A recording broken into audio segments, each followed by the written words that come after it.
Hello दोस्तों, कैसे हैं आप सब। मुझे उम्मीद है कि आप सब ठीक ही होंगे। अगर कोई मुझे कहानियाँ भेजना चाहता है तो इंस्टा पे मुझे भेज सकता है। मेरी आईडी है 2020 फ़िज़ा। अगर आप पहली बार इस चैनल पे नए आए हैं तो सब्सक्राइब करके बेल का बटन ज़रूर दबाएं और मेरी कहानियाँ सुनने के लिए बने रहें फ़िज़ा के साथ। मेरा नाम अंकित शर्मा है। मैं दिल्ली के आनंद विहार की रहने वाली हूँ। मैं पेशे से वकील हूँ। मेरे पिता एक आईटी कंपनी में मैनेजर हैं। मेरे साथ जो घटना हुई वो मैं आप लोग को इस कहानी के ज़रिए बताना चाहती हूँ। यह घटना तब की है जब मैं 26 साल की थी और 7 महीने से प्रेग्नेंट थी और अपने बेबी का ख्याल रखने के लिए छुट्टियों पर थी। उस रात मेरे पति जब शाम को ऑफिस से लौटे तो हमने पास ही एक पार्क में टहलने का प्रोग्राम बनाया। रात के 9 बज रहे थे और हम अपनी कार से वहां पहुंचे ताकि रात को वापस आते वक्त कोई तकलीफ ना हो। वहां हमने देखा कि लोग वहां टहल रहे थे। हमने भी वहां आधे घंटे तक चहलकदमी की। फिर जब थक गए तो वापस चलने का निर्णय किया। मेरे पति ड्राइवर सीट पे थे और मैंने जैसे ही अपनी तरफ का एक कार का गेट खोला, एक बूढ़ी औरत मेरे ड्रेस को खींचने लगी। मैंने इसे नॉर्मल बात समझकर उसे बिना पैसे दिए कार में बैठ गई। हमारी कार 5 मिनट चली ही थी और जब हमारी गाड़ी लाल बत्ती पर रुकी तो फिर वही बूढ़ी औरत सामने दिखाई दी। मैंने इस पर ध्यान ना देते हुए घर पर पहुंच गए। अगली रात जब मेरे पति किसी बिजनेस पार्क के लिए शहर से बाहर गए हुए थे और मैं घर पर अकेली थी, रात को 2 बज के करीब जब मेरी नींद खुली तो जिसे मैंने देखा वो देखकर मैं बुरी तरह से कांप गई और आंखों पर यकीन नहीं हुआ।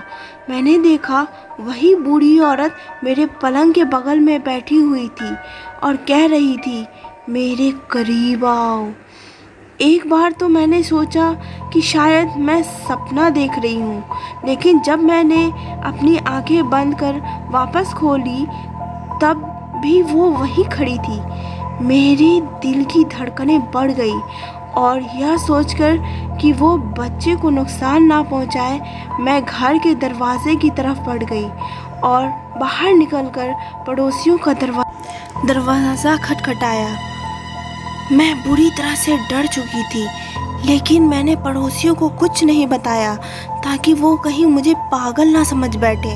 मैंने तुरंत अपने पति को फ़ोन किया और उसी वक्त गाड़ी से सुबह 5 बजे तक घर आ गए। मैंने उनको सारी घटना बता दी।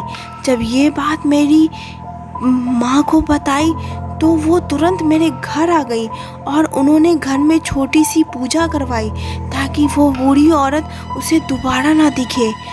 उस पूजा के बाद मैंने कभी उस बूढ़ी औरत को नहीं देखा। तो इस तरह मेरी माँ की सलाह से मैं और मेरा बच्चा सुरक्षित रहे।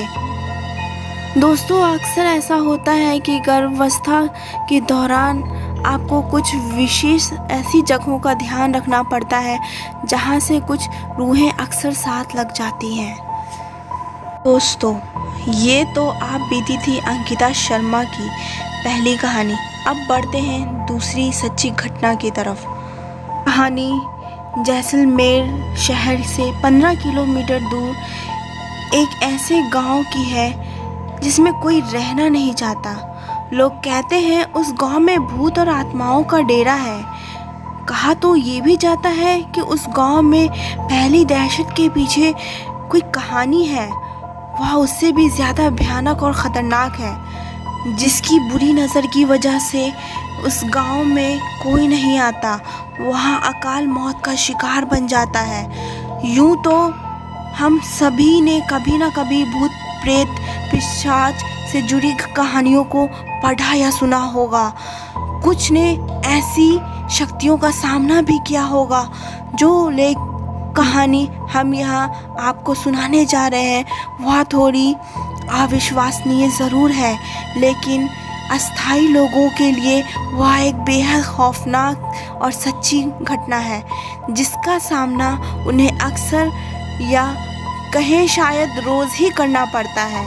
मरने के बाद भी जिंदा है वो। कुलधरा जैसलमेर से 15 किलोमीटर दूरी पर स्थित एक गांव अपनी दहशत के लिए आसपास खुफिया बन गया है। आपको यह बात तो पता ही होगी कि जिन स्थानों पर परलौकिक ताकतें अपने कब्जे में ले लेती हैं, उन स्थानों पर बसने वाले लोग या तो उस जगह को छोड़कर चले जाते हैं, और अगर नहीं जाते तो उन्हें अपनी जान से हाथ धोना पड़ता है। कुलधरा भी ऐसा ही एक गांव है जहां पहले ब्राह्मण समुदाय का वास था। ऐसा माना जाता है कि सन 1825 में इस गांव में रहने वाले पालीवाल ब्राह्मण और आसपास के 84 गांव के लोग रातों रात अपना घर छोड़कर चले गए थे। सन 1300 में इस गांव में पालीवाल ब्राह्मण की पीढ़ियां रहा करती थी, और रक्षाबंधन के दिन सभी इन गांव को छोड़कर चले गए। ऐसा माना जाता है कि इस दिन कुछ ऐसा दर्दनाक घटना घटी थी, जिसके बाद आज तक भी कुछ से पालीवाल ब्राह्मण रक्षाबंधन का त्यौहार नहीं मनाते। तो दोस्तों, अब बढ़ते हैं तीसरी और आखिरी घटना की तरफ। मेरा नाम रहमान है और मैं उत्तर प्रदेश का रहने वाला हूँ।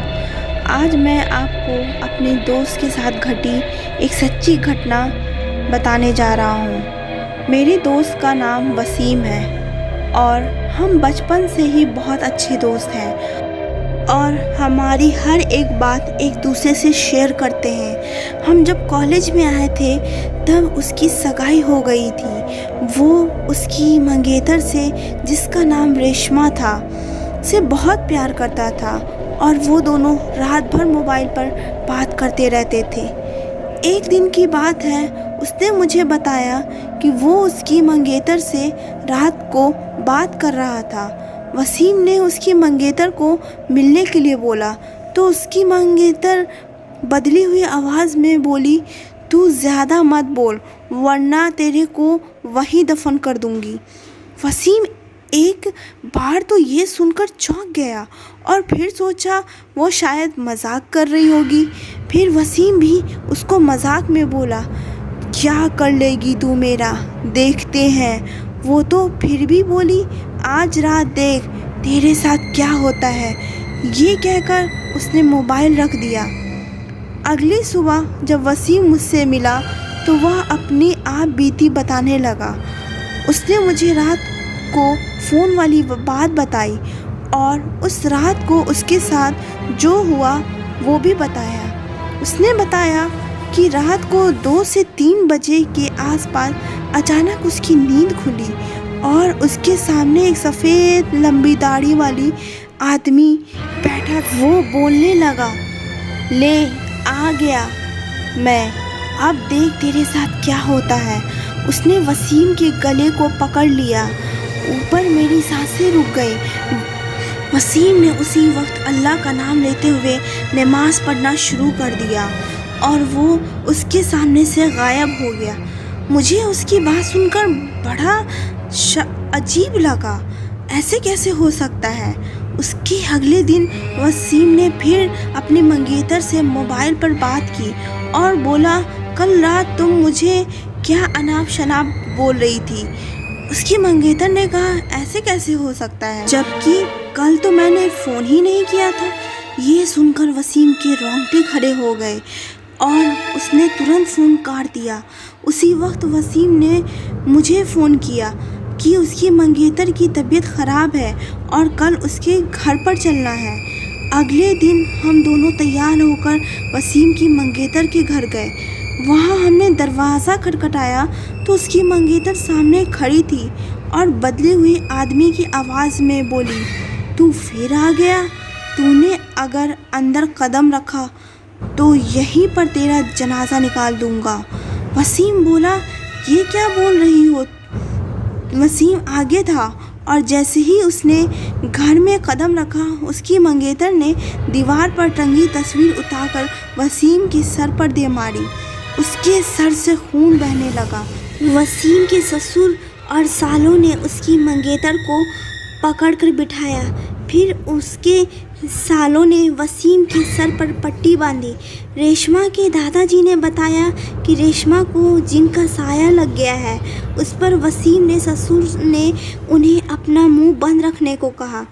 थोड़ी देर रुककर हम वहां से सीधे अस्पताल जाकर ढंग से पट्टी करवाए। अगले ही दिन मुझे वसीम का फ़ोन आया कि रेशमा की तबीयत बहुत ख़राब है और वो अस्पताल में भर्ती है। वसीम ने बाइक निकाली और हम दोनों जल्दी से अस्पताल पहुँचे। वहाँ पर पहुँचते ही हमने डॉक्टर से रेशमा की हालत पूछी तो उसने बताया कि उसकी हालत बहुत नाजुक है और कोई असली बीमारी का पता भी नहीं चल पा रहा है। और उसके घर वालों को डॉक्टर ने रेशमा को घर ले जाने को कहा। तभी सभी हैरान थे कि ऐसे कैसे हो सकता है, ऐसी क्या बीमारी है जिसका इलाज डॉक्टर के पास नहीं है। फिर उसके घर वाले रेशमा को घर ले आए। रेशमा ने वसीम को बुलाया और कहा कि मैं अब ज़्यादा दिन ज़िंदा नहीं रह पाऊँगी और तुम किसी अच्छी लड़की से शादी कर लेना। ये सुनकर वसीम की आंखों में आंसू आ गए और बोलने लगा कि मैं तुम्हें मरने नहीं दूँगा। फिर रेशमा के दादाजी ने उसको पास ही के पीर बाबा के पास ले जाने को कहा। हम उसको पीर बाबा के पास ले गए और पीर बाबा ने बताया कि उसको एक बुरे जिन ने जकड़ लिया है, जिसकी वजह से वो उसके शरीर को नुकसान पहुंचा रहा है। अब बहुत देर हो गई है। पीर बाबा ने बताया कि इसका एक ही इलाज है। यहाँ से 80 किलोमीटर दूर एक दरगाह है, वहाँ इसका इलाज हो सकता है। और बाबा ने बताया इसके साथ वही इंसान जाएगा जिसे वो सबसे ज़्यादा चाहती है। वसीम ने कहा, मैं चला जाऊंगा, मुझे बाइक भी चलाने आती है। रात को 3 बजे वसीम और रेशमा दोनों बाइक पर निकल पड़े, लेकिन आधे घंटे बाद ही किसी का फ़ोन आया कि वसीम और रेशमा दोनों एक्सीडेंट में मारे गए। ये सुनकर मेरा रो रो कर बुरा हाल हो गया। मेरा सबसे करीबी दोस्त अब इस दुनिया में नहीं रहा। तो दोस्तों, कैसी लगी आपको ये तीनों सच्ची घटना पे आधारित कहानियाँ? अगर आपको अच्छी लगी हो तो प्लीज़ मुझे कमेंट बॉक्स में कमेंट करके बताएं। मेरे चैनल को सब्सक्राइब करें और हाँ, मुझे इंस्टा पे फॉलो करें। मेरी आईडी है 2020 फ़िज़ा। और सच्ची घटना पे आधारित कहानियाँ सुनने के लिए बने रहें फ़िज़ा के साथ।